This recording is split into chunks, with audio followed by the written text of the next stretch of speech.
Greetings, Professor Nalepa here with Dubspot.com. In this week's Ableton Live tutorial, we're going to take a look at some techniques for preparing your live set for DJing, for live performance, or for creating a DJ mix.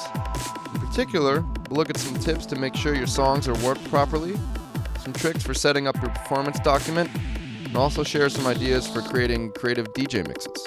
So I've been in the studio this week with the legendary Photek. He's back with a killer new EP, some high-profile remixes, and a number of upcoming live shows and DJ mixes to deliver. Inspired by our sessions together, I thought I'd share some of these same tips with you. So, here's our session view, and we're going to start setting up our live performance document. First thing you do is you can go and preview tracks here, grab them from the browser here. Just grab that track, drag it in, you double-click on it, you look down below, and you can see Live's gone through and done its best to analyze this track. It's saying it's 150.03 BPM, which to me sounds like it's probably 150.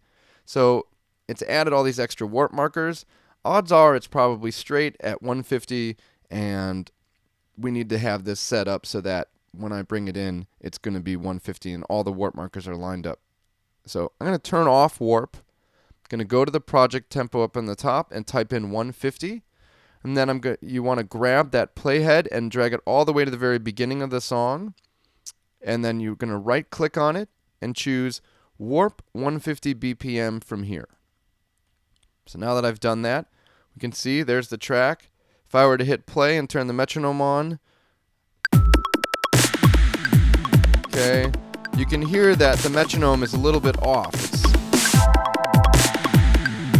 Track's coming in late, and if I were to zoom in down here, you can see that there's actually some space here between this first transient marker, which is the downbeat of the 1, and the very beginning of this file. And this is due to the fact that this was professionally mastered. This is a remix by Salva of my track Sunflowers, and sent out to Twerk, Sean Hatfield, incredible talent at mastering, highly recommended. Just did Amon Tobin's record. He ran it out through his analog hardware, and oftentimes this adds a little bit of empty space at the beginning. So what you just need to do is right click on that transient marker, choose set 1 here.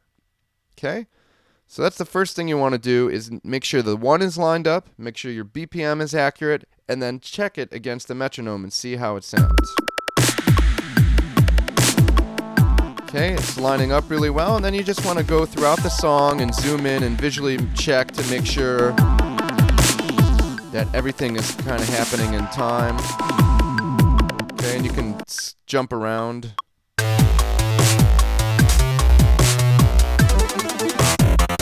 You hear the metronome is still on time.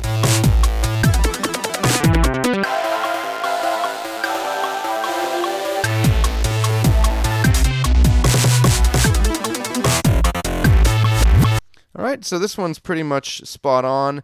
The only thing I would recommend if you're working with older tracks, so you're doing a throwback set or some sort of influences DJ set, you definitely want to go through and check out that there's not some sort of tempo drift. A lot of times people ran these older tracks out to tape, or they ran on a system that had not as rock solid of a clock, and then halfway through the song, you'll notice that it starts to get off. So if that happens, you just go and add additional warp markers in the places that you need them so that it stays on point. All right, so this track is 150. I'm going to go to this playhead here for this scene, this row, and I'm going to right click it, and I'm going to choose rename, and I'm going to type in 150 BPM. And now you can see it turns the arrow orange, which means that when I trigger this play button, it's going to trigger the entire row, and it's going to change the tempo to 150. So let's say we were at a different tempo. I hit play here. It changed it to 150, and it started playing everything in that row. Okay? All right, so I'm going to bring in another track now. You can either drag the tracks in here from the browser, but you can also grab them right out of your Finder, or you can just grab them right out of your iTunes. So I'm going to drag in this remix by St. Andrew, and it automatically made a new column. I'm just going to move that column next to each other. So now we have sort of the equivalent of the two decks, and you can see this track, it's gone and done a very similar thing. It's adding a bunch of warp markers. I know this track is 140. These are tracks that I'm very familiar with. So I'm going to turn warp off. Going to go up here, type in 140, and then I'm going to drag that playhead to the very beginning, that start point, and right-click it. Choose warp 140 BPM from here. And then same thing. This was a mastered track. You can see there's that little bit of area there. You just right-click there, set 111 here. All right? So once you do these things, now you can go through and play two tracks that are different BPMs and have them time up properly.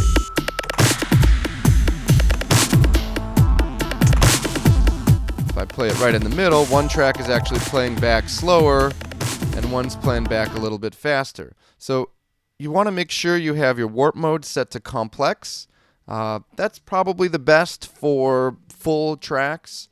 If you have it in repitch mode, it's going to change the pitch. So if you have two tracks that are that work really well because they're in the same key and you want to maintain that even though they're different tempos, then you really want to be in complex mode. Although sometimes you'll find that beats mode might have a little bit more punch. So I recommend just going through and listening at the different warp modes and finding which one sounds best for the track you're working with. So switch both of these guys here to complex mode. And so this second track that I brought in is 140 BPM. So I'm going to type in 140 BPM. And you can see now it changes and that arrow. So what I'm thinking is actually this 140 track is probably going to be a better one to start with. So I'm going to trigger this. And this guy's going along here. Now, the big thing when you're doing DJ set or preparing and practicing and rehearsing for your set is to really get the transitions down. So instead of waiting 5 minutes or whatever for this whole song to finish, if you move your mouse in the lower half of the waveform in the clip view and you click on it, it's going to jump ahead and allow you to just go and work on this transition. So then I'm going to wait till this happens and I click this play button and now it triggers this guy. But what if I wanted that track to keep playing? I wanted to change the tempo, but I didn't want this one to suddenly stop there. The reason it did is because it also triggered this square here, which is a stop button. So if I right-click on that cell, I can remove the stop button. And now, if this first clip is playing, and we're here near the end, and I'm practicing my set, and I'm like, okay, here it comes now.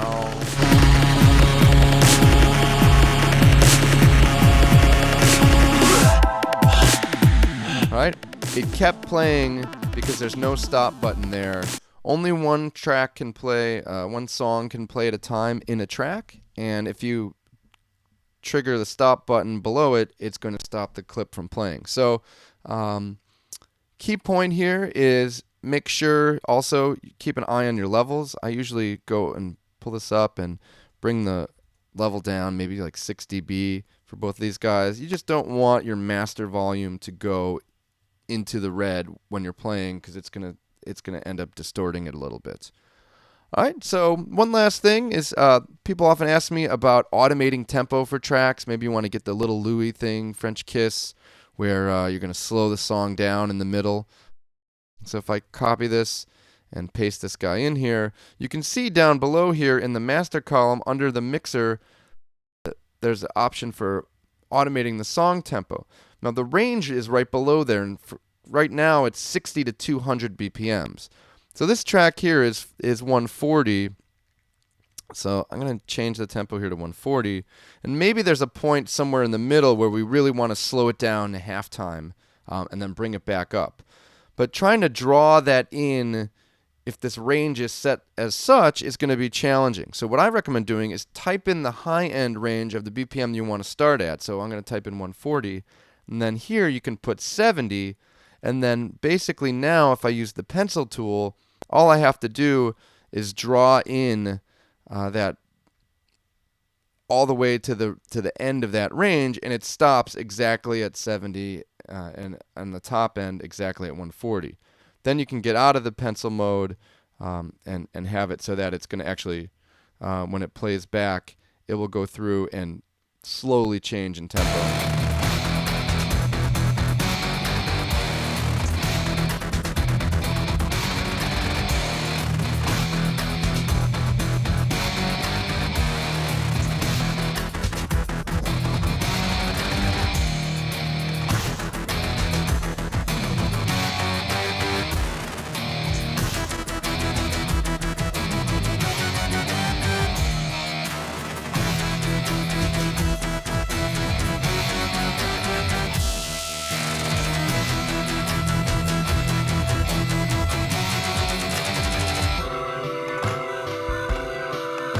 All right, so you can get really creative by automating the song tempo in your tracks, but a lot of times you actually have to do it because as you're mixing between different songs, they're at different tempos. So when you're creating a DJ mix, this whole song tempo automation section is actually going to be important to you, especially if you're using effects that are tempo based. So this is a few ideas for you for preparing your live performance document. The best way to have a great show is to actually come into it prepared, rehearse your set, and really important thing here is just really make sure you have all your warp markers done accurately and just save them after you've gone through and taken all the trouble to get that right, because now when you bring that song back in a second time, you're going to see that it's actually set to the correct BPM, the warp markers are on the right place. It's going to save you the headache of having to do that every time you want to work with this. So I'm Professor Nalepa. Thanks for watching. We'll be back with another tip next week.